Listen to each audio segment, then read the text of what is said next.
Mesdames et messieurs, chers amis, la Lyonnaise que je suis, vous vous en doutez, connaît bien et apprécie la gastronomie française.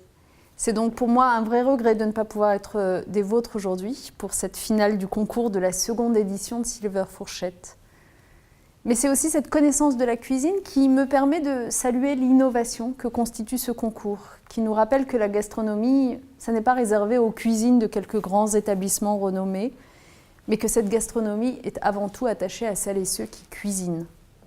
En fait, la gastronomie, c'est un geste, une exigence, un savoir-faire, avant d'être un nom ou un lieu spécifique. Et c'est là, me semble-t-il, l'une des singularités de ce concours, qui permet aux élèves d'avoir une autre image de la restauration collective.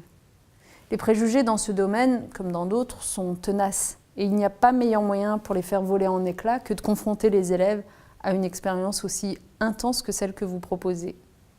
Puisque je parlais de savoir-faire et d'exigence, j'ajouterai qu'en cette année où on célèbre les 30 ans du bac professionnel, eh bien, le savoir-faire et l'exigence sont aussi les piliers de cette voie professionnelle que votre concours met à l'honneur.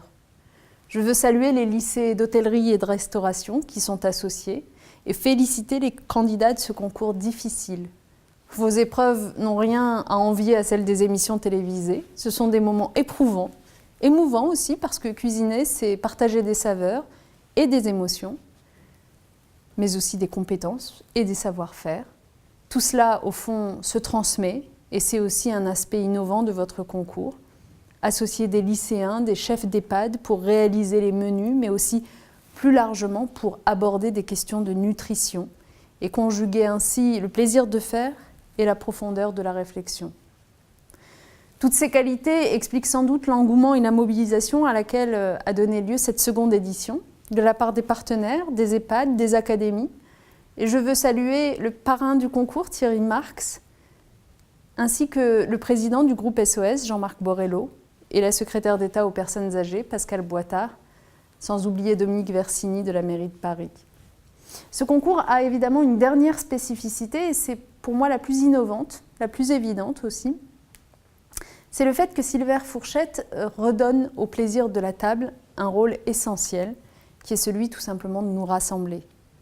L'idée, c'est de valoriser la relation intergénérationnelle, et Dieu sait que cette relation doit être préservée et renforcée dans une société qui tend plutôt à diviser et à classer. Je crois que nous avons tous en mémoire ces repas où se réunissent les différentes générations d'une même famille, où chacun redécouvre à travers ce dialogue combien on a tout à gagner, à échanger ensemble.